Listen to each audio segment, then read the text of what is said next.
Hands Off My Podcast is a proud member of Darkcast Network, presenting the brightest of indie podcasts. Hola, my beautiful humans. This is Jasmine Castillo. And this is MW. And I bring stories and cases from the people of color community, bringing awareness of murdered and missing Indigenous women, girls, Two-Spirit, the LGBTQ community, Asian American, Native Hawaiian, Pacific Islander, Black Indigenous people of color. These are their stories. So, welcome to Hands Off My Podcast. Armani Dante Morgan was assaulted by a close female associate in May 2017, and a month later, he vanished. His story of his life afterward has been muffled in news and media because this is a way for his death to be silenced and questioned by the public. This is the true, untold story of Armani Dante Morgan.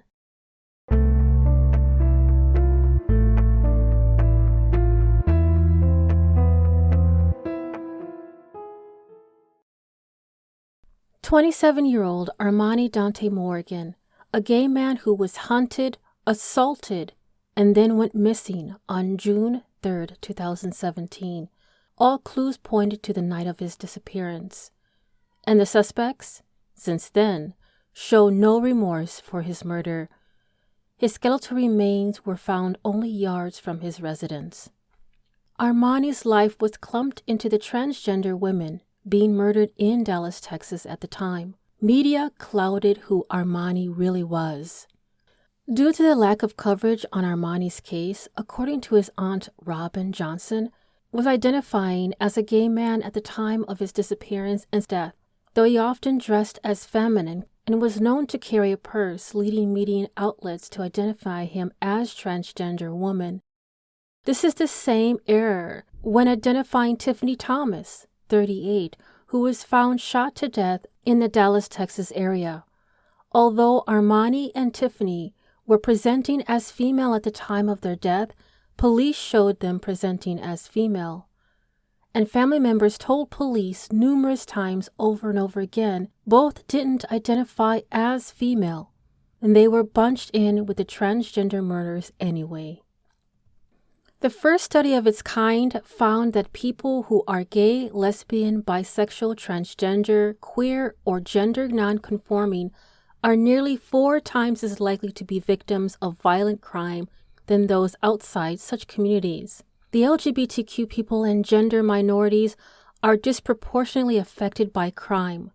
The study, published in Science Advances, a multidisciplinary journal, had looked at data that has only been collected since 2016, experienced a rate of 71.1 violent victimizations per 1,000 persons a year, compared with 19.2 per 1,000 a year among non-sexual and gender minorities.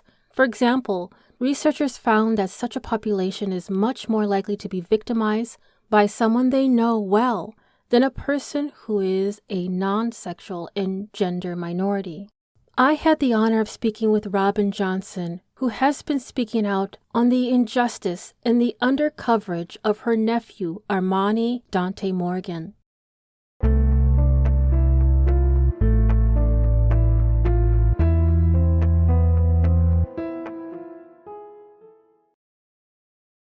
My name is Robin Johnson, and I'm the aunt of Armani Morgan. Armani was my nephew, and the purpose of this podcast today is to put his story out to the public because he hasn't received that part of justice, as of yet, since his disappearance and us first learning about his tragic death. So this is my way of helping to get his story out to the public, since our local news media and also law enforcement has failed in that aspect of helping us to get his story out, and I'm just one voice, but I try to spread it as far as I can.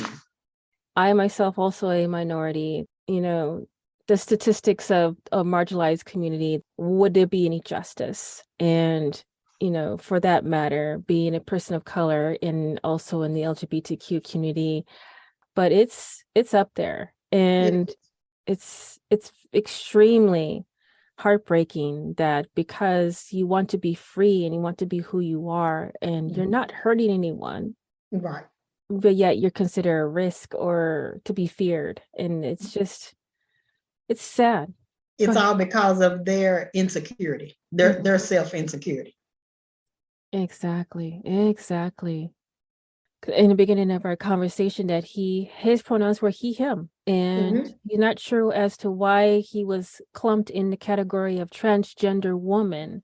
Mhm. What made that come across as the public identifying him as a transgender woman? How did that happen?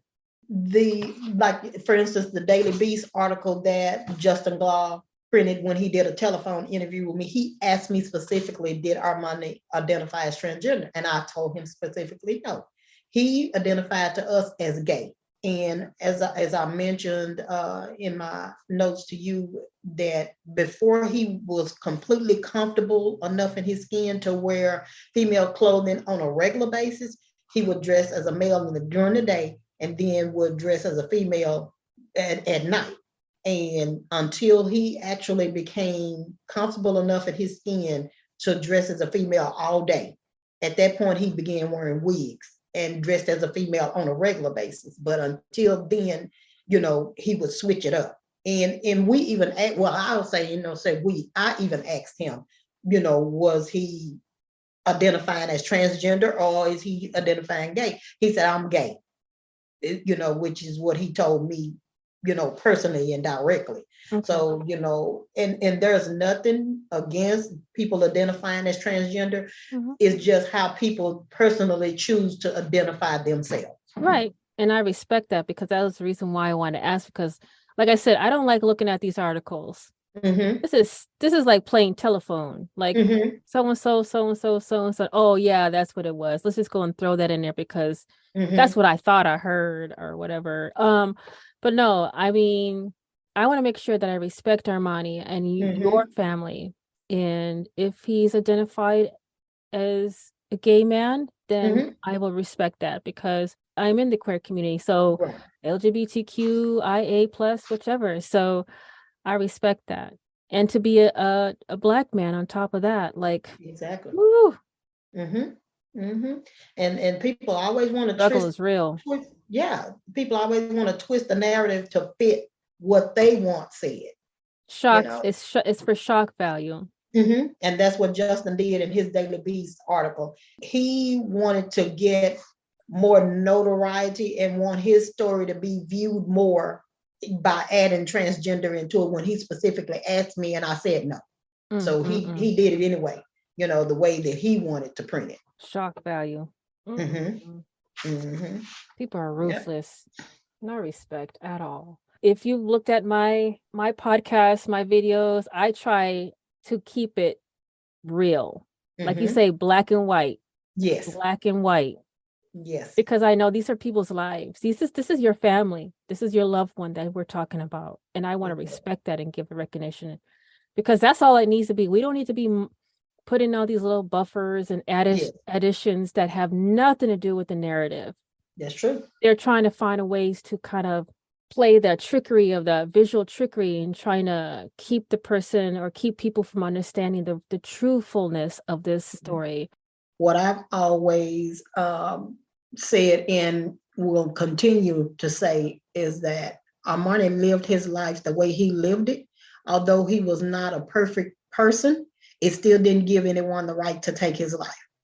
And at this point, there is nothing to hide. We've all done some things in our past that we're not extremely proud of, and it's not going to be approved by everyone. But still, again, when it's time for our life to be over here on earth, that's nobody's choice but God. And, that is just a violation all the way around, all across the board, for someone else to take that choice into their hands, to take his life. So, that part of it, what are we going to hide now? He's no longer here. Armani was a fun-loving and joking person. He wanted everyone around him to always be happy, no matter what the issues or the circumstances were. And the fact that he was an only child, he loved love. He wanted to be loved, and he wanted to show everybody love. And to his downfall, he just wanted everybody to be his friend, and wanted everybody around him to like him, but as we all know in life, everyone around you doesn't always have your best interest, at heart. And to a fault, that's where he was naive, that the people he surrounded himself with, he assumed that they were his friends. And people use the word friend very loosely with what happened to him, and the fact that none of these people that so-called themselves his friend would go to Facebook and he was my friend and I loved him. Okay, but where is that love and support? When you haven't gone to authorities to even tell what you know, or to even tell about things leading up to and surrounding his disappearance, because by him being an only child, he would surround himself with a lot of people that we knew about, but we didn't actually know them personally. And but one thing I can say about him is that he grew up without his biological father, and that hurt him to the core. And it was clear and it was evident that that was always a struggle for him. But prior to my dad passing in 1999, my father was the only father figure in Armani's life. And so once my dad passed, that deeply affected Armani. And for a while he was that caused him to associate himself with people that meant him no good. And so that led to him being around people at the wrong time, wrong place. Everything about it was wrong, but even though we're family and, we say to one another when we see things, are not going in the right direction, you just need to be careful, because as teenagers, they're going to do, what they want to do, regardless as to what we say, and by him being the only male in the immediate family, grandson, nephew, cousin, he came into the family and it was just like, he was always, even from an infant, he was just rambunctious, always had a smile on his face, even when he was an infant, even into toddler, into teenage. He was, and also too, he was a latchkey kid. His mother still works in home health, so she would have to leave home by a certain time because she was always on public transportation. So that left him to make sure that he get himself off to school on time. And he did it for a while. Then he started hanging around children, even in elementary, that wanted to do things their way. But then at that point is when I had to step in. I was like, okay, mom is working, so you got to do what you got to do because she's doing what she needs to do for you. So I had to start getting on to him at that point to make sure he stayed on the straight and narrow when it came to school. He always wanted to be with my two daughters. And, I also raised another niece as well, and also had a hand in raising Armani to a certain extent until he just thought he was just too grown. He was a fun-loving person, loved fashion, loved cooking, and he wanted everybody to always come together, especially around the holidays. And when he would enter the room, everything lights up, because he's the life of the party when he walked in. And that's just who he was. That's just who he was. You gotta learn to grow up real quick. Exactly. Real quick. And that's a part of how he became to hang out with some of the unsavory characters that he did associate himself with, because not only was he a latchkey kid, but quite a few of the other ones were latchkey kids as well. So, they grew up a little faster than the other children that had a two-parent household. But I remember when Armani was in the 7th grade, he had began to try to skip school in the 6th grade. And I was like, no, we're not having that. And so when he did make it to the 7th grade, and decided he wanted to try to hang out with certain people that meant him no good, and wanted to try to skip school one day. When he walked into the classroom on many occasions, I was already sitting in a desk. And when his classmates walked in and they could tell the look on his face was different, they wanted to know, okay, well, who is this person? Already sitting here. And I would sit there throughout the entire class. And then I would also follow him from class to class and sit in the classroom.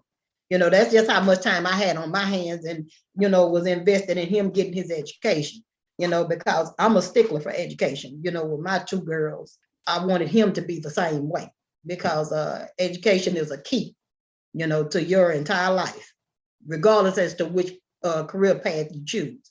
So when he would walk into that classroom and see me, it just seemed like he said, and all the air just, oh man, all the air just went out, but it paid off to get him through middle school. But then once he reached high school age, he was just more determined that he just didn't want to go to school anymore.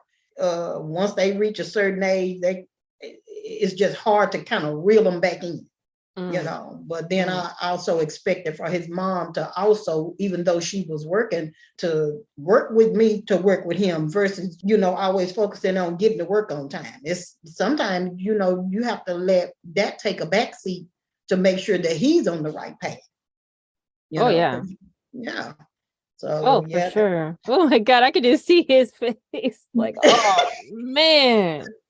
His classmates noticed that he wasn't as talkative. He wasn't doing the regular class clown things that he would do, the days that I would not go. But the days when I would be in this classroom already, when he showed up, first period of the day, I'm there.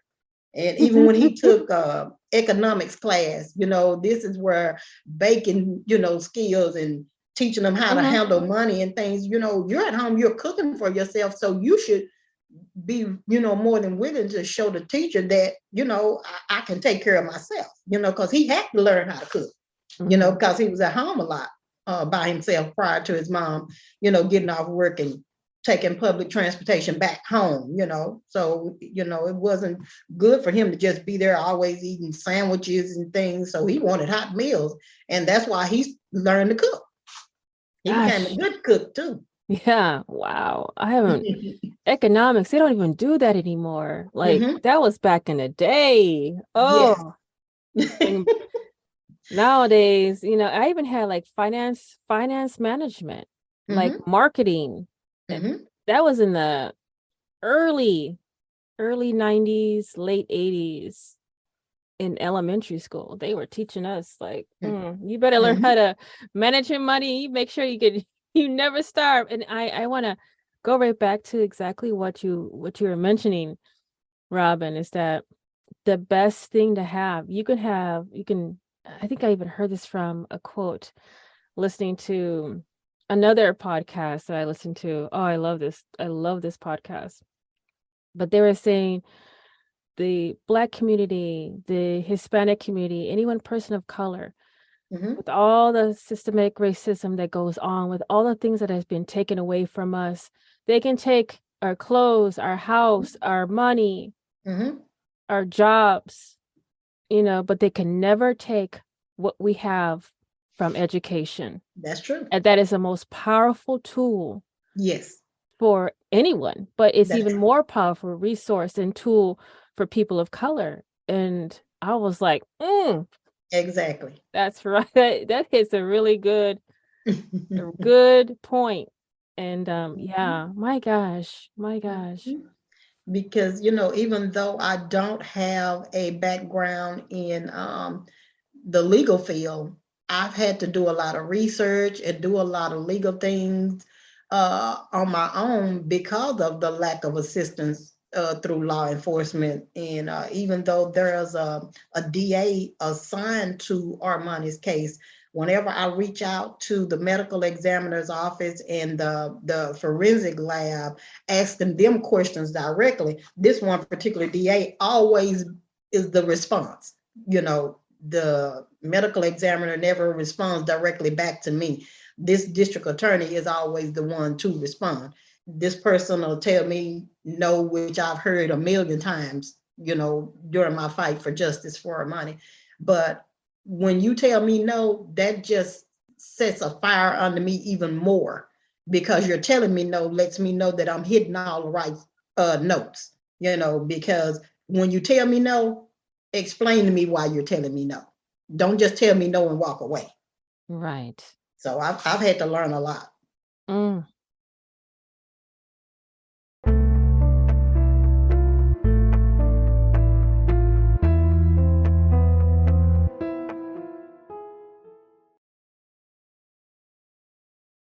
And the sad part too is that the same-sex partner had a live-in girlfriend, and he hid his same-sex relationship with Armani from his live-in girlfriend, and also from Really? and also from his family. His What? immediate family didn't have any idea that he was in a same-sex relationship with another man. Because when Armani passed, he was 27 years old. He was a man. He was a man. So this same-sex partner, once his live-in girlfriend found out about the relationship between her live-in boyfriend and Armani, she was livid. She called Armani on his home landline phone, and they argued, and Armani told her, "Why are you upset with me because your man decided that he wanted another man?" You know, yeah. No, I never understood that. Go to the source. My mind is blown on how well, I think it has a lot to do with also like the thinking of, well, they were enticing and trying to, lure them into this relationship and like Yes. hold the actions of people accountable to those people, not Yes. to redirect and find someone else for, well, my man wouldn't have done that. That was so and so's fault. No. And the crazy part too, Jasmine, is that from me reading the same-sex partners, police reports were included in the copy of the entire files that I received regarding Armani's case, because evidently this initial homicide detective actually pulled all the police reports of the female perpetrator and also of the same-sex partners, pulled their police reports. So they were included in the copies of the files that I did receive through the Open Records Act. And the same-sex partner had choked this female unconscious, and which speaks to the level of physical violence that he inflicted upon Armani. Because at one point, this same-sex partner, once Armani just informed him that he no longer wanted to be in this relationship, then the same-sex partner became increasingly physically violent, toward Armani. I guess he was just gonna beat him into submission and make him stay, with him. And this same-sex partner had pistol whipped Armani at one point, and had a gash over the top of one of his eyes. And my youngest daughter took him to the emergency room for that. And then it was another occasion where they were in a physical altercation, and Armani was, trying to defend himself, but the same-sex partner, being a little bit taller and not that much physically larger than Armani, but had a little bit more muscle. That altercation was brutal, and Armani still needed to go to the ER, to receive medical attention. So that speaks to his level of violence and his capability and involvement. And as I said, all three of these perpetrators knew each other well, and they all had a vendetta against Armani, and they all had physically assaulted him at some point, and then simultaneously, and just, one right behind the other one, are on the same day. And it's just like, come on. Yeah, I mean like you said, the volume of violence it constantly after every type of occurrence, it increases. They get bolder, they get more riskier in their behavior, to the point that they break that line between assault and taking someone's life. It's thin, especially if you've been doing it for a while and it's been allowed. constantly. And Exactly. then the person who's a victim is like being ignored about this. Something's happening here. I Mhm. need help. And they're like, you're just overreacting, or just kind of completely ignoring him on the report or whatever, or telling the person, oh, the victim is lying. Mhm. Mhm. And that's how it happens. There is such a thin line of how far can someone go in pushing it and pushing it. And then the victim is like, this might be my last opportunity to get the help that I need. And Mhm. nobody's even batting an eye. And that's Exactly. the part that really breaks my heart even more. Mhm. That you see the symptoms, you see the escalation of violence. Mhm. And it's like a make it or break it, that millisecond of that person's life, that Yes. you could have saved them from Mhm. that moment. And I've had that moment happen in my life. I was in a very domestic violence relationship, and Mhm. I could see my life between uh being assaulted in the hospital in a coma or being buried 6 feet under. Wow. It was like that it was a Yes. very thin area between save me or I'm gonna Mhm. die. Yes. Yes. That's the Wow. most scary, fearful Mhm. moment in someone's life. And oh my God. Mhm. Mhm. And Armani he feared his same-sex partner. He began to stay home indoors, more and not going out, and my daughter noticed it. And she would ask him, what's going on? What's wrong? And he said, I just don't wanna. He said, I'm just tired of being assaulted, I'm just tired of fighting. He said, I'm having to fight everybody. And like I said too, I know that things have to be proven in order for his case to get the justice, but if it's not investigated and looked into and the I's dotted and the T's crossed, then we'll never get to that next step, you know. And just like I was telling the homicide detective, you took an oath to protect and serve. At what point are you going to start doing them? Mm-hmm. When we would speak to the medical examiner, the first thing she would always say, well, there were no striations on his bones to indicate that the machete was used. There was no bullet marks. I say, okay, but you only have 6 remains. The fact that his other entire skeletal system is missing. How you make a determination as to what was and wasn't done? The fact that he actually choked a woman unconscious. How do you know he wasn't choked unconscious and killed and laid underneath this tree? Exactly. You can't rule it out. There's always a pattern. There's a Mm-hmm. pattern to Mm-hmm. yeah. Ooh. Telling Mm, you, mm. it's a lot. It's a lot to digest. And you and your family and and Armani's mother and Mm-hmm. have been carrying this. Mm, Mm-hmm. mm, Mm-hmm. Armani's death was a mysterious death. And I told her there's nothing mysterious about his death. The fact that he was relentlessly pursued by one of the 3 perpetrators, there's nothing mysterious about it because this person tracked him like an animal, and this was the female was one of the 3 perpetrators, and then there were 2 males. mm, And this female and Armani got into a disagreement about money. And just to explain it, because like I said, I have nothing to hide.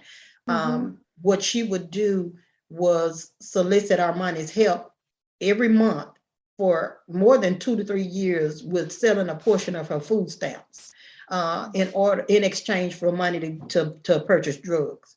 mm. And so she knew that Armani knew a lot of people. And not only that, the same-sex partner that Armani was involved with actually called himself a low-level drug dealer. So that was her connection to always be able to obtain these drugs. So if she would ever run out of money and wouldn't have the money to purchase it, she would use Armani and his relationship with his same-sex partner in order for her to also obtain drugs until the following month, to where she would replenish her food stamps, and then she would still get our money to help her sell a portion of them in exchange for money in order to buy drugs. So this was a drug deal. I call it a drug deal gone bad at one point, because according to my youngest daughter, who is a year older than Armani, she knew Armani's comings and goings and his whereabouts more than his mom, and my sister Armani's mom would say to me, he would tell your daughter things that he wouldn't tell me. I said, but in a way that's beneficial, because at least if something is going on with him that he's not comfortable enough to share it with you, at least he's comfortable enough to share it with a relative that he's close to. And he would call my daughter oftentimes to come and get him when he's gotten into a physical altercation with someone.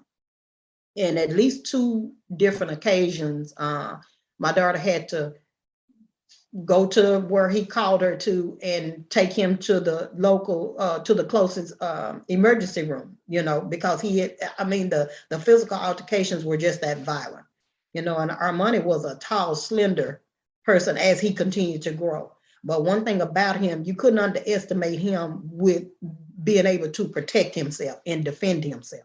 That's one thing a lot of people always underestimated about him, until that physical altercation got underway and they were like, okay, well, wait a minute. He's a little bit stronger than what I, thought. And they thought they would be able to overtake him and just take advantage of him. But once that altercation started, it was a whole nother situation, and so this female and Armani fell out about that food stamp exchange for money. And what exactly happened with it, none of us will know exact, details of what happened. But she alleged that Armani stole her food stamps and, did whatever with it. But eventually she told the truth to law enforcement, because she knew that story wasn't going to stand. Okay, you have a 4-digit PIN code to this card for your benefits every month. How did Armani obtain it if you say he stole? So eventually she said, well, I did give it to him one time for him to go to the store. Okay, but no, just tell the truth. You were selling your food stamps in exchange for money to buy drugs, and eventually she broke down and told that part of it. But, just unfortunately, law enforcement just refused to include that in their reports, that she, admitted to this is the problem. And so the week of May 22nd, 2017 was the first violent attack against him by her and her 2 teenage sons. And each time she would assault Armani, she always had somebody helping her, because she couldn't handle him alone. And she's a much bigger person and physically. And so the second instance when she violently assaulted Armani was the same day that a gunshot pierced through the living room window of Armani and his mom's apartment while Armani was laying on the sofa watching TV. Normally he would sit straight up and watch TV, but thank God this particular day he was laying down on the sofa, because had he been sitting straight up, that bullet would have went straight through his head. And normally my daughter would frequent Armani and his mom's apartment and hang out with Armani there and sit on the sofa watching TV or doing whatever. And this particular day she was at work, and he was laying on the sofa watching TV. But prior to that, this female tried to lure him outside the day before, and also on the day that the gun bullet pierced through the living room window. So the fact that she couldn't lure him outside, I guess she said, well, okay, well, I'll bring him outside. Then at this point, gun bullet pierced through the living room window. Now, mind you, no security surveillance cameras in the apartment complex captured the shooting incident, nor would any of the bystanders that were outside at the time of the shooting, nor were they willing to identify this person, because this female once lived in this same apartment complex for many years prior to her moving to another part of town. So this person still had acquaintances that were not willing to turn her in to law enforcement, at the time of the shooting.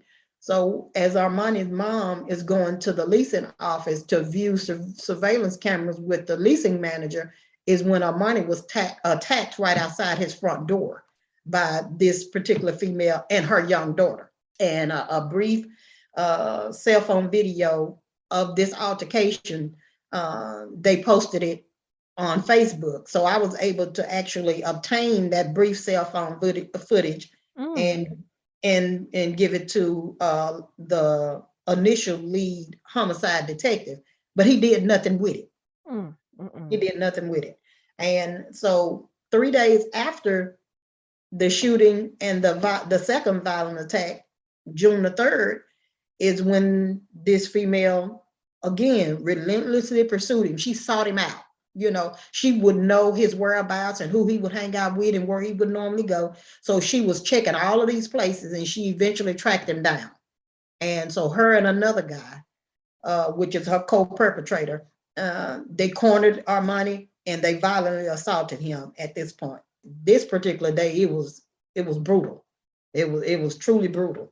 And so after that altercation, Armani did go and visit 2 of his female friends, and I can truly call these 2 ladies friends, you know, because they have cooperated with law enforcement at my request, explaining what happened the day that Armani came to them, which was the last day he was last seen alive. He was bloody, you know, when he went to them and explained to them who had violently assaulted him. And once he left them, which was in the same apartment complex where Armani lived, he was never seen alive again. So don't know what happened to him, in which direction he went in once he left that apartment complex on June the 3rd. But that was the last time he was seen alive, you know, at that point. But then also too, the guy that he was in a same-sex relationship with was very violent, physically violent with Armani as well. So the same-sex partner, the male co-perpetrator, and this female perpetrator, all 3 of them knew each other very well, and they all had it out for Armani. Our family, and with people talking from the streets, all 3 of these people had something to do with him being deceased. You know, don't know the full details of it, but 90% of what people in the streets would tell me, and I would go to law enforcement with it, turns out it was true. Turns out it was true. Anything that I would tell the homicide detective, okay, well, will you look into this and will you look into that? Turns out it was true. Turns out it was true. And so when the law enforcement went to interview this one female that told me she would be willing to talk to law enforcement to tell them about an incident where Armani and the female perpetrator and this other female were all in a car together and went to visit the same-sex partner in order to obtain drugs. But this female perpetrator denied it. She denied it, you know, but the other female gave the details of that day as to what happened. And come to find out, once the homicide detective actually looked into it, everything that I was told was true. And so that's what angers me so much, is that when I would get this information, tidbits from people in the street, and I was like, okay, well, why wouldn't you be willing to go and let the detective hear it from you versus you telling me and I'm having to go and tell? That's third-hand information, you know? But you all get on Facebook and he was my friend and I loved Armani, and I was like, oh my God. Okay. So I've never understood that. I've never understood that. And that's probably the reason why, if I have friends, these are friends that I've known for 20-something, 30-something, since elementary, high school, back in the day, whatever.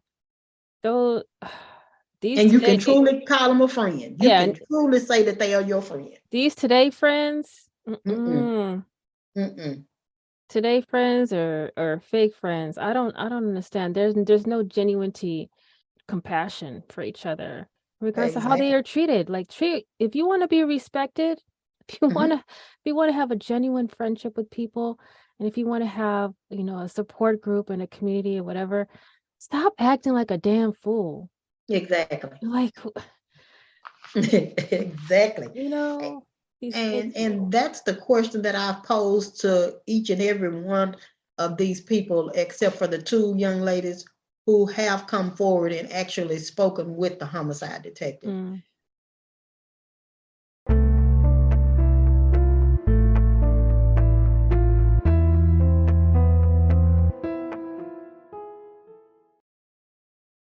Back in December of 2019, entertainment company, should I say, traveled from the UK to Texas to do a scissor reel with Armani's mom, myself, and my youngest daughter regarding Armani's story. But unfortunately, it never was solidified. It never went anywhere. It fell through.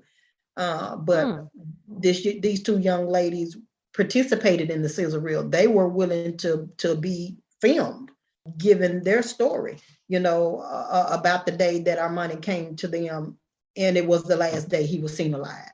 So we did film a scissor reel, but once I did have an attorney to look over the contract, because I kept asking for the contract prior to them landing here in Texas to even do the scissor reel.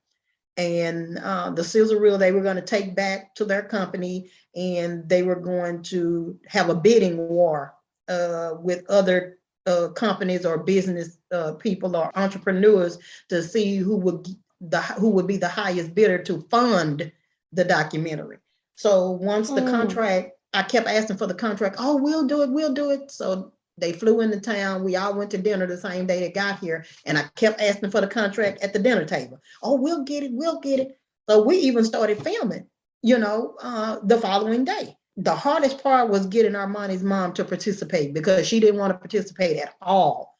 So my daughter and I were finally able to get her to agree to it, although they had flew in and wasn't sure that Armani's mom was going to be willing to participate. So once we were able to talk her into doing it, and they started filming, and then once they finished filming, then they present us with this contract. But I said, well, let my lawyer look over the contract before we sign anything. Now, looking at TV and from personal experiences, I know better than to sign my name on something that I'm not fully aware of what the fine print actually says. I had a lawyer to look at the contract, and the lawyer said, well, what the contract says in fine print is that if you and your family signs off on this contract, then you guys are no longer able to tell Armani's story because you're providing them with all of the information. I was coming with the crime scene photos, which they would have never been able to get their hands on had it not been for me.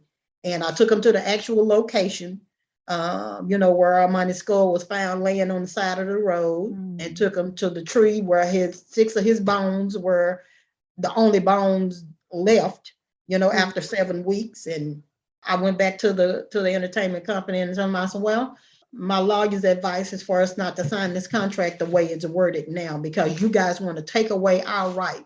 We will no longer have the right to Armani's story if we sign this contract. Well, let's do negotiations. Let's try. I said, well, the only negotiation there is for you to remove that part of the contract, because we're not going to give you the right to his story, and we're telling it.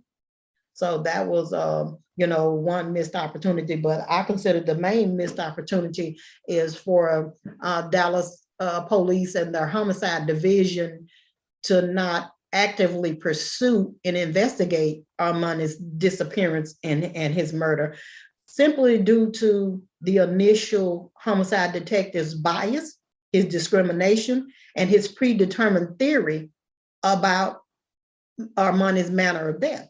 Because he sat across the conference room table in the first meeting with Armani's mom and I, immediately following Armani's graveside ceremony, to look us in the face to tell us that he believed Armani OD'd in that vacant field, which was a few feet away from the residence Armani shared with his mom. And I'm like, you've had this case all of 17 days. So this is your investigation? You investigate in 17 days and can tell us from skeletonized bones that he went and laid up against a tree in a vacant field and decided to OD and die? When he was at home alone by himself countless number of days. If he wanted to commit suicide or OD, he could have done it at home. And that's his assumption. you know. Okay. And when I challenged them on it and kept coming back with facts, just kept coming back with facts. And one thing about me, post office taught me, if it's not in black and white, it didn't happen. So I would always text or email him. These were our communications. I'm not going to do a phone call when it's your word against mine. We're going to put it to where when you tell me something and then you go back on it or you say it didn't happen, I have it in a text message or I have it in an email. Yeah. The fact that this female perpetrator relentlessly pursued him, and she would always have the aid of someone else, whether it's one person or 2 or 3 people, to help her to violently assault Armani. And then we have the fact that this same-sex partner always brandished a machete in order to instill fear into people that he wanted to have be afraid of him.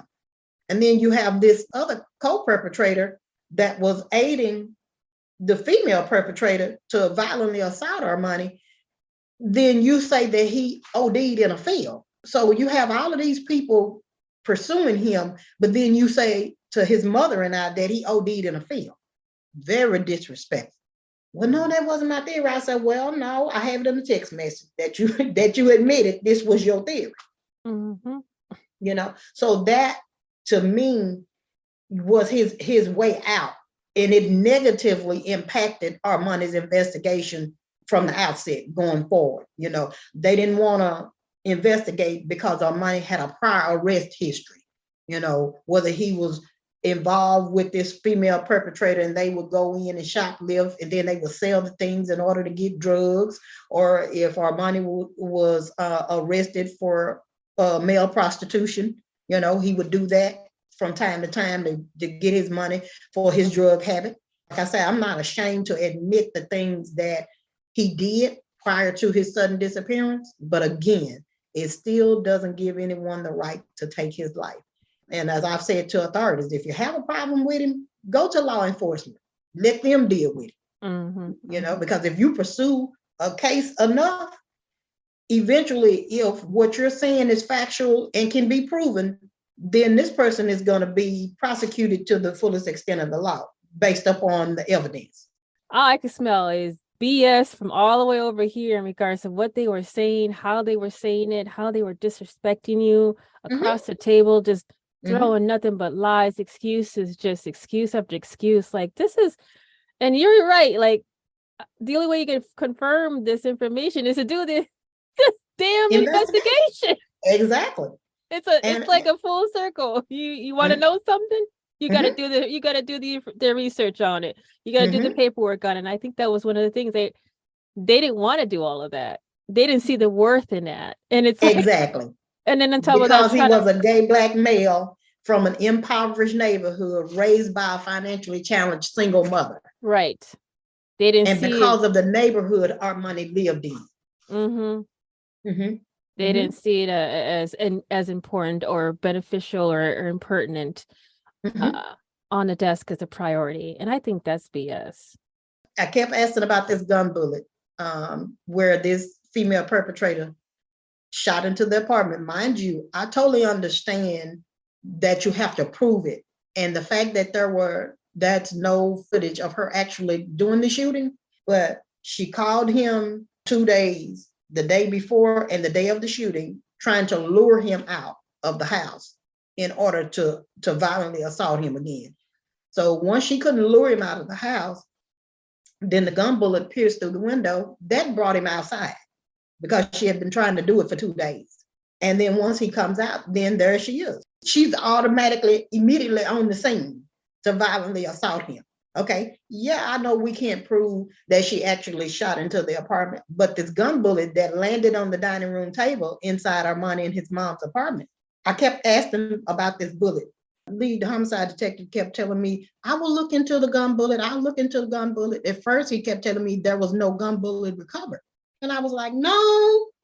I said, because 2 uniformed detectives retrieved the bullet and they took photos inside the apartment of where the window was shattered, where the gun bullet made entrance. And I asked about this gun bullet for 2 years. Still nothing. I reached out to the police chief at the time, who was Renee Hall, female police chief in Dallas, reached out to her assistant to request a face-to-face meeting with the chief of police to express my concerns about Armani's case not being actively pursued and investigated. This executive assistant told me there was a chain of command that I would need to follow before I was able to obtain a meeting with the chief of police. This went on for months, and they continued to put high-ranking police officers in front of me. And each time they would do nothing about what I was saying. This detective is biased. He's not actively pursuing the case. Anytime I asked about something, I'm told they would get back with me. Nothing ever happens. I said, and his case is constantly being pushed aside at the expense of other cases. We would meet with the homicide detective, and he would be watching his watch to go and take care of another case, or he would tell us that his newborn baby didn't have a babysitter. He would need to get to try to find a babysitter before he could meet. I was just like, this is just ridiculous.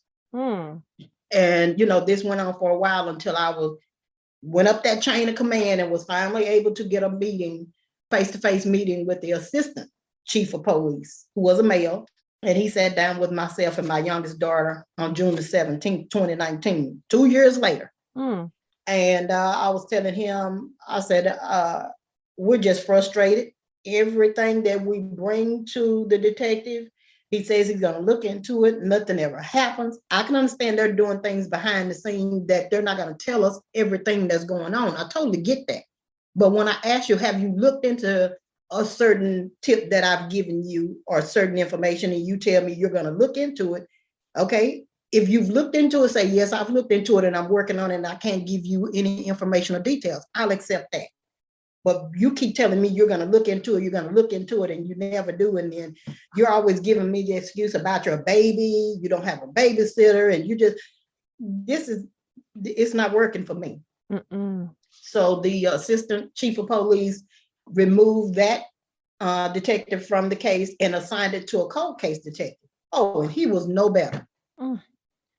He did absolutely nothing. Only thing he did regarding Armani's case was to issue a search warrant for a specific telephone number that Armani had used prior to his sudden disappearance.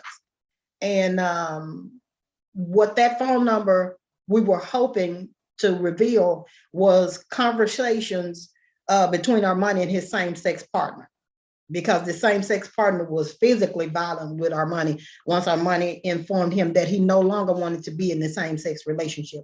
So in between this female perpetrator assaulting him and then the same-sex partner violently assaulting him, and then the female perpetrator getting a co-perpetrator to help her, they were all assaulting him, simultaneously. Who knows what day all of these assaults happened, the ones that we didn't have firsthand information about.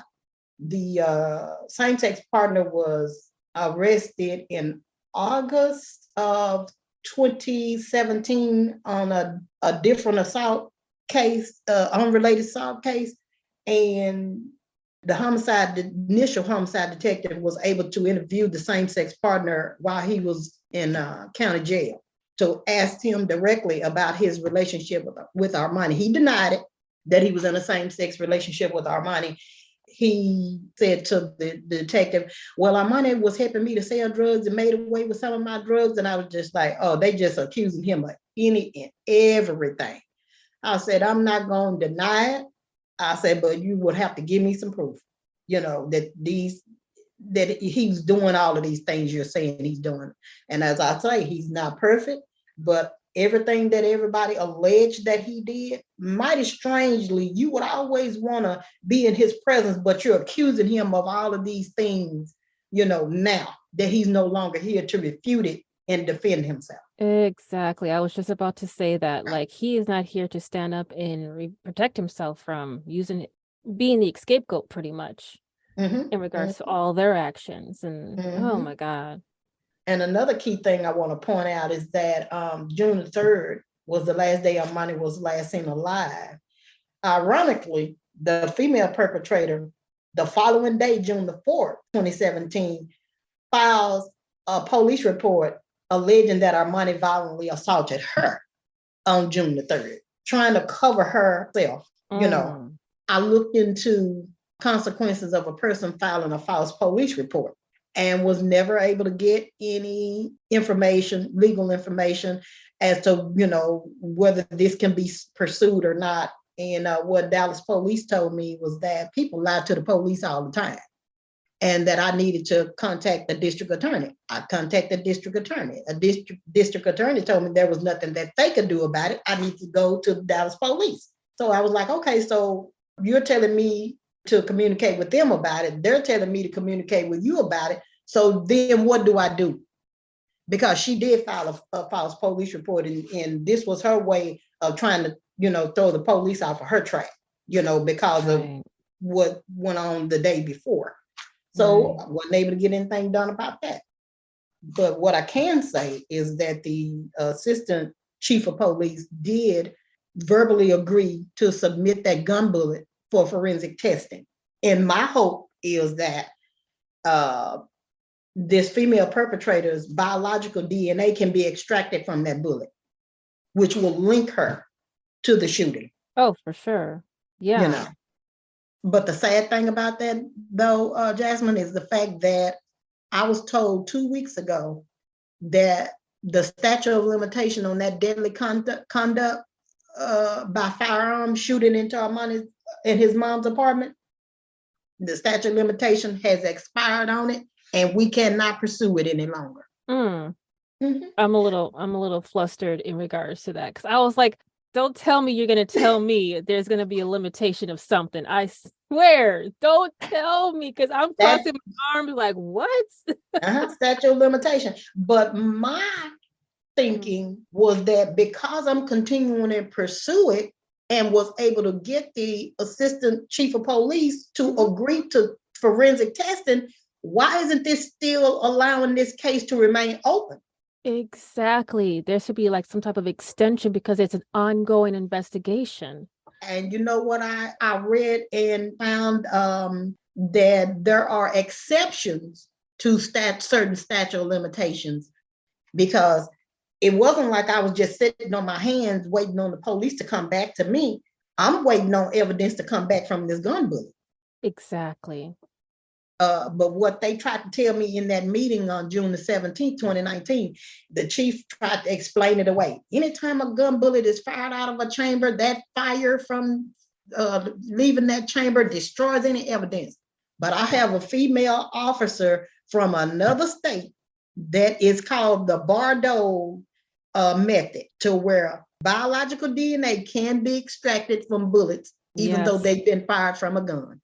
I actually did a paper report in high school in regards to that, because goal was to be a forensic scientist when I graduated from high school. So I was dealing with ballistics. I was dealing with the ballistics and forensic scientists. I was dealing with pathologists and stuff like that.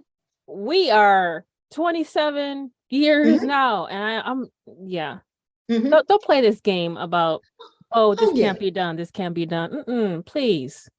And then once the cold case detective just decided that he wasn't going to do anything about the case, even though he sat across the table from me at the police headquarters to tell me July the 10th, 2019, once the assistant chief reassigned him to investigate Armani's case and remove the initial homicide detective. I'm going to do everything I can, and I'm going to re-interview this female perpetrator. And I'm going to get it on video, because I saw her previous interviews to where I could tell she was lying. When I would ask him about it, he would tell me, well, I'm still going to look into it. I even asked the initial homicide detective and the cold case detective if they would please listen to the same-sex partner's county jail phone calls and his state prison phone calls, in hopes that he would say something about Armani's death that would lead us in the right direction. Never honored my request. It's going to take a long time to do it. Okay, well, you have nothing but time. Why won't you look into it? This is a family member asking you to do it, requesting you to do it. They've never done it. And so now that the Texas Rangers, I made a request for the Texas Rangers cold case unit to perform an investigative review of Armani's case, to reopen his case. And what the Texas Ranger that was assigned to Armani's case did tell me was, he said, my Texas Ranger duty, daily duties, is going to take precedence over Armani's case. I said, I've heard that before. He said, I'm going to look into it in my spare time. So when is this spare time going to ever come about? So I'm back to square one. You know, that you I'm had to go through. Yeah, please. Oh my gosh, please don't let this way your or make you pivot on your heel. Keep going, because all these little obstacles that are being thrown at you, all these little barricades and all these excuses and all these little BS moves and these and this. Oh my gosh, it's just exactly. Oh my gosh. And then this was July the 10th of 2019. So here we get to January the 2nd, 2020. And I hadn't heard from him in between all that. I'm emailing and calling him, you know, and still he would tell me, I'll get back to you. I'll get back to you. I'll get back to you. And the day he did reach out to me and asked me if I would be available for a face-to-face meeting at police headquarters. And I'm like, yes, here I am, assuming that he's going to give me an update of something that he's been looking into. I get to police headquarters and I walk into an ambush meeting. It was the cold case detectives and two of his new supervisors. One of the supervisors was the supervisor of the homicide division. And this other officer, I don't know what role he played, you know, in the homicide division, but he was a high-ranking officer as well. So these two gentlemen joined in the meeting. And as soon as I sit down at the conference room table, the homicide supervisor just started berating me and started belittling me and telling me, you've been all over the police department. You've been meeting with this person and you've been meeting with this high-ranking official about Armani's case. And we've wasted enough money on Armani at this point. And I had to take a deep breath, because at that point, all the air just was just sucked out of the room. And I was like, wasted enough money on Armani? I'm like, what do you mean? And he said, you visited with the assistant chief of police, and now you have a meeting with the chief of police. And he said, they don't run this department. Okay, well, you're talking about the chief and the assistant chief of police. You said they don't run this department? They run you, because you are underneath them, you know? And I was just like, wow. And he went on and on with this berating and belittling. And I sat there and I told him, I said, and I asked the cold case detective who was sitting right across in front of me, I said, well, have you interviewed this female perpetrator yet? Because you assured me during our first meeting that you were going to do this and you were going to video. He said, no, I haven't. And I said, okay. I said, well, have you even looked into listening to the same-sex partners' state prison phone calls, his county jail phone calls? No, I haven't. And he was just, you know, short with me in this meeting. And I was just like, okay, so I see where this is going. And we had sat there 45 minutes by this time. And I said, okay, well, I see now what this meeting is all about. And I've had enough. So I stood up, grabbed my briefcase, and out the door I went. You know, I said nothing else. But I went home and I immediately prepared an internal affairs citizen complaint. Good. And good. From what I was told, it was last year, this homicide supervisor was relieved of his duties because of my complaint. My thing is, if you guys tell me that you're looking into this and you're looking at, how is his murder gonna ever be solved if you guys don't actively pursue and do what you tell me you're gonna do? Here I am thinking you're actively pursuing it when you're doing nothing. You're doing absolutely nothing. Yeah, what even upsets me is to tell you that they've wasted enough money on the case. Dude, I pay your salary with our taxes. So the longer you're going to take your time to do the investigation, that's on you. If you're not even lifting a finger to do anything and you just let it sit there and it's collecting, you know, it's doing hourly time on how long it's taking y'all to lift up the folder and look into and actually do your job, that's on you. No one's And wasting no money on nobody. that's what he I told think the me. only thing is we're wasting money is on your income There because you. you want to keep sitting there and acting like, oh yeah, I'll take care of that. Oh yeah, and then just to kind of blow you up. No. Mhm. Mm-mm. And as it stands, I filed 3 internal affairs complaints, Good. and that's what they're using against me. They're holding that against me, but that's my right. Exactly, it is. That Absolutely. continue to be an uphill battle, and it's a challenge that I'm ready for. And as I've said, telling me no is not going to deter me, and I keep telling them I'm not going anywhere. As Mm-hmm. long as God continues to allow me to have breath in my body and I'm still in my right mind, you will continue to see me and hear from me Yeah, until you die. Yeah. one of the things that I found out is like when you tell a Black woman, no, oh, Mhm. okay. Well, Yeah. I got let me go try this side road right here real quick. Mhm. Oh Mhm. no? Okay, let me go back over here in this corner over here and see if I can maneuver around. We will find a way to make it work. We've learned to fight and struggle and deal with all these Mhm. obstacles all our lives. Mhm. All this being considered a marginalized and being in a systemic racist Mhm. society, how we're Mhm. being treated, how we looked upon. Mhm. And it's like, oh, my Mhm. ancestors have been doing this for centuries. It's like literally embedded in our DNA. Like you want to play this trick? Mhm. Okay, well, I got something for you because no means maybe. Yeah, exactly. No And means watch me. mhm. Exactly. And I've asked repeatedly if the Texas Attorney General's newly formed cold case unit and the Texas Rangers cold case unit can simultaneously perform an investigative review of Armani's case. And what one of the deputy chiefs told me is that that will be considered stepping on the other agency's toes. And I was like, okay, FBI investigate things all the time when another agency is doing something simultaneously. So why can't 2 different entities investigate his case at the same time? I don't see the harm in that. Another excuse. I'm sorry. But they won't respond to my direct request and question, about it. But I'm not gonna stop asking about it.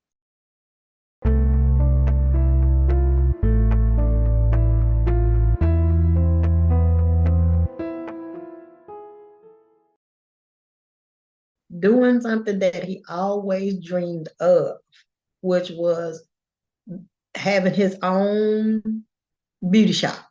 He loved doing hair and fashion. I could just see it now, a grand opening, him doing a grand opening at his hair studio. He would do these female associates of his, he would even do their hair.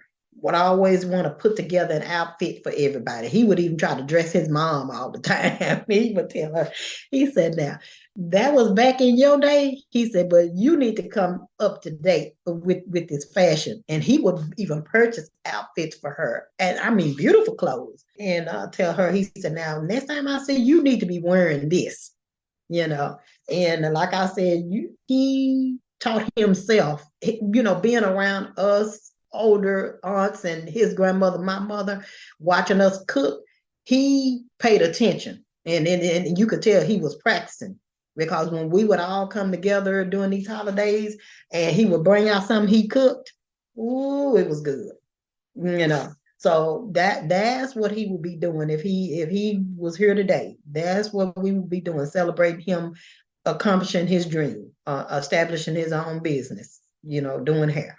So that was his first love, and fashion was the next, and then cooking. And the fact that his mom is not in the mental state to fight, and my youngest daughter went as far as she could. She said, Mom, she said, they're just ignoring me, and I'm taking off work down here, risking my job, taking off going down here, and they're just giving me the runaround.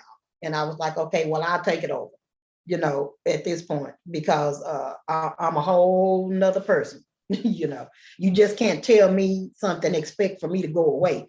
You're going to have to give me the facts. I would be remiss if I, wouldn't continue to push forward, because This is another piece of me, that's missing, even though he's not my biological son, is still my blood. And the fact that his mom is not a mental space to fight for her son, it's heartbreaking to actually see her, wearing this grief. This grief has just really changed her physically, and it's hard to watch every day. It's just hard to see. Not only that, my youngest daughter, she always thought that she was Armani's mom instead of his cousin, and and it was like they were more sisters and brothers than first cousins, because she's just a year older than he is. And wouldn't say a year older, because before she would actually turn another full year, Armani was turning the same age. They would be the same age before the end of the year would change, but his birthday is December the 19th. So, and my oldest daughter, who is 5 years older than my youngest daughter, her birthday is the same day, as Armani. So it's always bittersweet, wow. when their birthdays roll around, and it's just like 6 days before Christmas. And it's just like, it's hard to actually celebrate,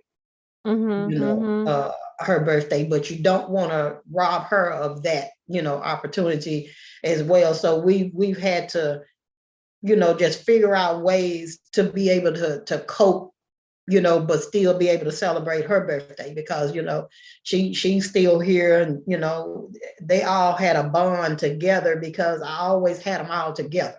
It was more like they were all siblings versus, first cousins, because where you would see one, you would see my two, and then you would see my other niece, and then Armani. So I had 4 children with me at all times. Wow.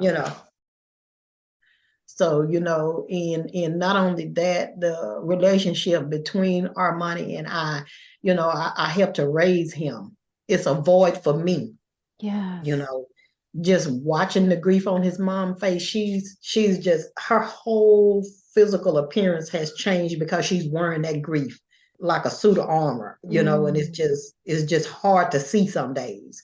I don't take what's going on lightly, and for granted, because today is today, but tomorrow can be something totally different, in any of our situations. Just to watch her go through it, and then some days, you can tell when she's trying to be happy and upbeat, but it's really not there. And I can tell you, Jasmine, for the longest of time, until here almost recently, she went to that cemetery every day, 7 days a week. And like I said, we don't know, what her thoughts are, because she's not voicing it, and she's internalizing it, and you can see it, because it's showing physically, and it's, my heart just breaks for her, because you just never know what she's thinking, because she's not saying it. She's just wearing that grief. And for that to have been her only child, it's just, I can't even imagine how she feels. So, I do as much for her as she will let me do. Then, I have to back, away to give her personal space, to allow her that time, because I don't want to always be on top of her, because I wouldn't want anybody to do it to me. Not to be on top of her, but at least an arm's length away, because even though I'm the only child as well, so I'm just thinking of like the process, like what would happen if my mother, like this is how we should be thinking, like what would happen if this was my child? What would happen if this was my brother and my sister, my loved, my husband, my aunt, my uncle, whatever. Y'all need to think like this. You think it has nothing to do, this has no way to phase you in any shape or form, because it's in a different community. It's in a different state. If it's a different scenario, it's a different, whatever is the case may be. No. Yes. We're all connected. This should affect you as if it is happening to you right now. Take the consideration and respect that. Like, this is human life. This is a loved one. that's the whole parental thing. Is like the Mhm. parent is supposed to die before the child, Mhm. not the other way around. Mhm. And it seemed Mhm. like it's been happening more and more and Yes. more. Mhm. Mhm. It's And overwhelming. the fact that we are humans first before we are anything else, you know, Exactly. and their disregard for human life it says a lot about you. Mm-hmm. You Mm-hmm. know, if you disregard my life as a human, then what do you want? How do you want to be treated? Exactly. You know.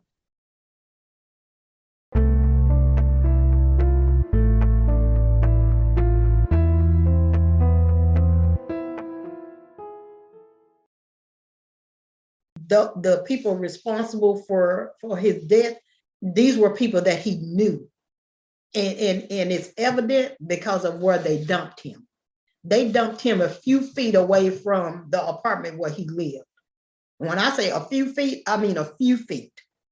And where his body was lying and decaying up under this huge tree and this bush line, it rained so much in between the time he was missing and to when his remains were unexpectedly discovered. Mm. The few rib bones and the one long bone and his purse were embedded in the soil Mm. underneath this huge tree. But his clothing was scattered amongst this vacant field, Mm-hmm. and you could see rips and tears in the clothing. And I would always ask, okay, well, were the clothing tested? And never received a response. Mm. And right today, the homicide division has no idea that I actually have the crime scene photos Mm. in my possession. Good. What angers me the most is that they did not treat his crime scene in a professional manner. They had no evidence markers. What they did do was lay out a blue plastic tarp of some kind and just haphazardly picking up trash from the street and just dumped his remains in a pile onto this blue tarp. The few bones that they were able to collect. I mean, his skull was found laying alongside the edge of the street, and one of his long bones was found laying in the middle of the road, and the other few real bones and another long bone was embedded in the soil up underneath that big tree line. But again, his purse, some of the items from his purse were strode about. The hairbrush that he always used to brush his hair was strode about. And like I said, his clothing, the short pants and the top that he was last seen wearing when he was alive, it was shredded. Don't know what actually caused the rips and tears in it, but the clothing was rather weather rotted, from where it had rained and the weather changed and got dry, and but it was but they picked it up and just piled it in one pile on this blue tarp. No you know respect. No yes, respect. Oh my exactly. God. You said that they found his remains like a skip and a hop and a jump from where he resided. Mm-hmm. Are you able to express exactly where this all happened, or are you trying to keep that closer to the chest in regards to No, investigation? it was Balch, the street name is spelled Balch Road. Oh, boss. Okay. And the cross street is Wilhurt Avenue, which is Wilhurt Avenue is the street that the apartment complex is on. Okay. Okay. Sorry about that. I A just. few feet from where he lived, Mm, mm, in a vacant field underneath this huge tree. So the people that dumped him there knew exactly what they were doing. And that further lets us know that these were people that knew him mm-hmm. and wanted to make a statement by dumping him there. What kind of, I mean, I'm just thinking my mind's racing now. Like, what kind of statement are they trying to make? Like, that's just. To let us know that these were people that he weren't afraid of and associated himself with on a regular basis, for them to dump him there, so close to home. That's a statement if one was ever going to be made. you Yeah, know. I'm just thinking like all I could think of is these people didn't give Mm-mm. two rats about the respect in talking about this fake friendship that they wanted to Mhm. continue on with Armani. Like to Mhm. me, what they did and how they Mhm. left him there Mhm. right by where he resided, where they Mhm. live, Mhm. to me, uh I'm trying to find the proper words without cursing because I have a sailor mouth. If you haven't heard, I will start doing all of that. So low lifes, no Yes. good for nothing, Mhm. fake Mhm. bleepity bleeps, Mhm. mm, mm, mm. Mhm. Shame, Mhm. shameless, no Yes. respect for themselves, no respect for life, no respect for Armani, no respect for his Mhm. family, no respect for they can't stand the way they breathe. They can't stand the way they woke up that morning. They can't stand the job that they have. They can't stand how Mhm. they, the clothes that they got on their back and the food Mhm. that's on their plate. Like they probably just hate life in general. The way they treated Exactly. life. Mhm. Mm-mm. Mhm. Armani, Yeah. I am And so sorry. look how karma came back and Mm, delivered a little piece of justice when the co-perpetrator was involved in additional crimes and someone did the same thing to him that he did to Armani. mm, tell me more. And when I found out about this perpetrator's passing, again from the people in the streets, Mm-mm. like I said, 90% of what our family was told from people in the street panned out to be true. And when I received a text message telling me that this particular perpetrator had been shot and killed, I reached out to the assistant chief of police at that time. I reached out to his assistant, who was always in constant direct contact with me whenever I wanted to get a meeting with the assistant chief of police before he left the Dallas Police Department. I would go through her. She and I text each other, via cell phone. And I reached out to her and I asked her, I said, well, I heard that this person was shot and killed. Can you confirm this for me? And she said, well, no, I can't confirm it for you at this time. I said, okay, well, no need to. I go to the funeral website and there it was. You don't have to confirm it. It's confirmed already, Mm. because the pictures that I had forwarded to the Dallas Police Homicide Division of this particular person was the photo that they used for his obituary. Ain't that butter? Wow. Mm-hmm. Wow. And You found a way around it. Like there's a will, there's a way. Oh, you want to mm-hmm, play this game of no comment? I can't give mm-hmm, you that information. Oh, mm-hmm, let me go look at the obits. mm-hmm. Well, Done. it's already factual for Right. people on the streets to be even bringing it to me in the first place. Right. It's not like he hadn't been identified already. Exactly. Like, why are you blocking me? Why are you blocking me? Just let me pass because I'm gonna find a way. Stop Exactly. blocking. Because when I provided his name to the initial homicide detective, I didn't have his legal name. All I had was the street name that Oh, he was going by. But yeah. they knew his name, Yeah. but they never told me. Mm. And believe it or not, Jasmine, when I made the open records request at the Dallas Police Department for a copy of Armani's entire file, once they told me they were no longer going to investigate his case, I said, okay, well, they should be willing to give me all of the records that I'm asking for if they're no longer going to investigate the case and it's considered a cold case. So I Right. made the request, and the information that I received back that was supposed to be the initial homicide detective's homicide narrative notes, non-existent. Hmm. It was pieces of copy paper with chicken scratch going up one side, down one side. I mean, just very few pages. He would put a date and a time here and say he spoke to this person. He had my name written down, Robin Johnson, but no notes or no facts or anything, around my name. And had my youngest daughter's name written down and had a date and a time, but nothing else about what he actually did. That sounds like they were just taking notes with you. Either you were on the phone with them or Mhm. you were in that little conference. with them or something and just chicken scratch everything and thought that was just done. And No, thought you it was have never going to come up. Yeah, you have the Freedom of Information Act. You have your rights. But I can tell you that they did not give me his entire file, copy of his entire file. I can tell you that for sure. Oh, for sure.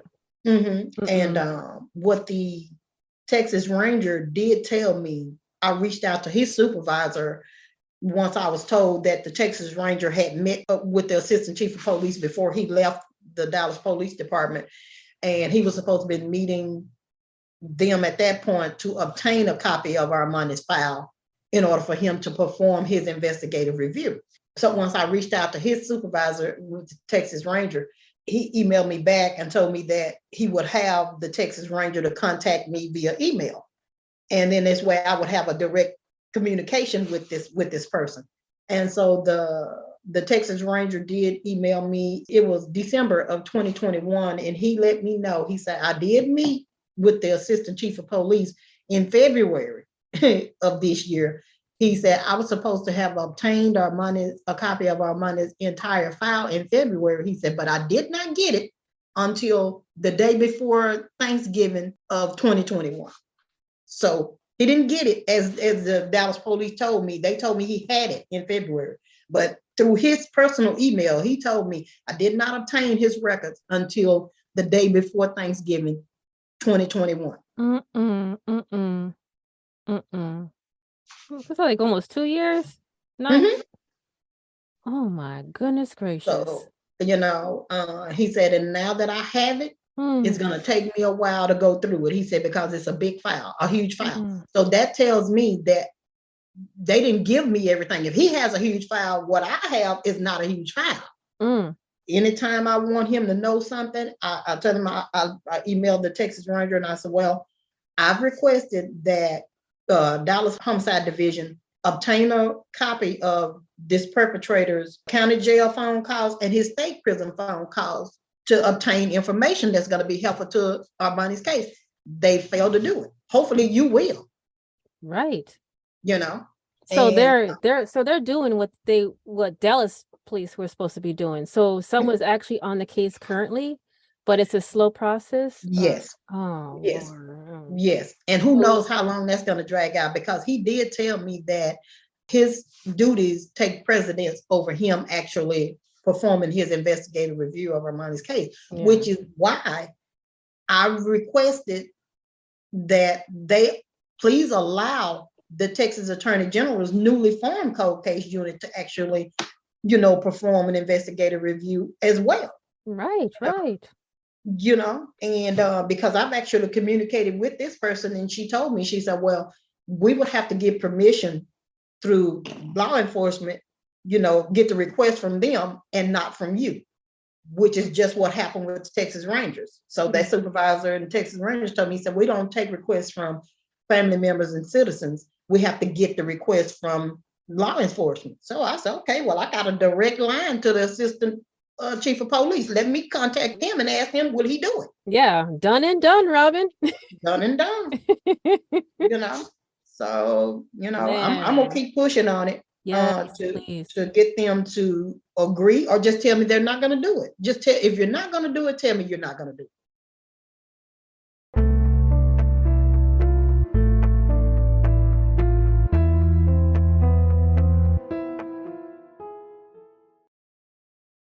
Is there anything else that you'd like to share with the listeners? There's someone out there that knows something, say something. And despite all the time that passed by and you haven't come forward, we totally understand. But still, there's that window of opportunity. Come forward, give the information that you know. It could be the littlest thing that could just break this case wide open. So, we just want any of the listeners, on their platforms, because, I don't have access to Facebook and Twitter, and, I'm just not active on those platforms and those sites. And if I was able to have one, I think with all of the rhetoric you have to weed through, what everybody's given their, personal opinions and different. I don't think that I could mentally handle that part of it based upon everything that I'm having to face with fighting, with the entity that's actually supposed to be on my side, which is law enforcement, versus me fighting against them. But yeah, I would love for anybody listening to this podcast to, if they're here in Texas, have information to please say something, because we need justice for Armani. He didn't deserve what happened to him, and especially to dump him near home. But I want to thank you for this opportunity, and I will be getting a copy of that Crime Stopper flyer that I created to you. And if you don't mind posting it, any way you can on either in all of your platforms, and I would certainly appreciate it. But the fact that I've actually made it to this point to actually be able to speak with you and on your podcast, this is a step in the right direction, something I've been trying to accomplish for over these past 5 years, and I've finally made it. Lets me know that I need to keep going. Yes. I have to keep going, because I've made it this far. I never would have seen myself making it this far, but because, I'm continuing to fight, and that opportunity to do the documentary, it'll come. Mm-hmm. It'll come, and I'm not going to give up on that either. Hopefully my story will help someone else. Oh, for sure. Absolutely. Yeah. Absolutely. Don't give up. Never give up. I am so glad to be in your presence, because you just let someone else's no be your yes. Thank you. Yep. Exactly. And I'm glad. I think it just came to a point where this was meant to happen at this moment. Like you said, the Lord has it all. The timeline is already set. Yes. This was meant to happen, and I hope that this propels you in the direction that you're needing to go, because don't stop. Today, Armani's case has continued to be unsolved, even cold, for the past 5 years. The family is devastated and heartbroken as they continue grieving Armani's tragic death. They'd love and miss Armani's beautiful smile. It's still extremely painful and upsetting that they never get the opportunity to see Armani and say a proper goodbye because his body was skeletonized. Law enforcement has falsely insinuated that Armani's death was an accident, but his family is pleading for help to get answers about his gruesome death. If someone knows something, please say something. If you have any information regarding Armani's case, please contact the Dallas Police Department Special Investigation Unit at 214-671-3677 or North Texas Crime Stoppers at 877-373-8477. That's 877-373-TIPS. You can also submit your tip anonymously through their online tip form. We are voiceless no more.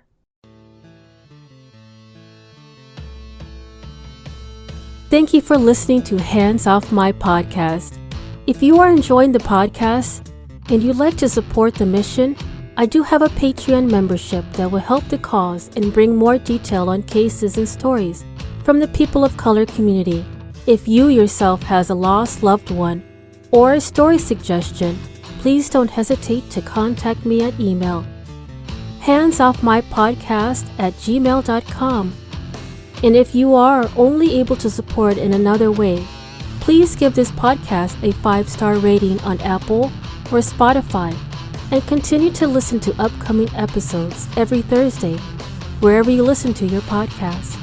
Dios te bendiga.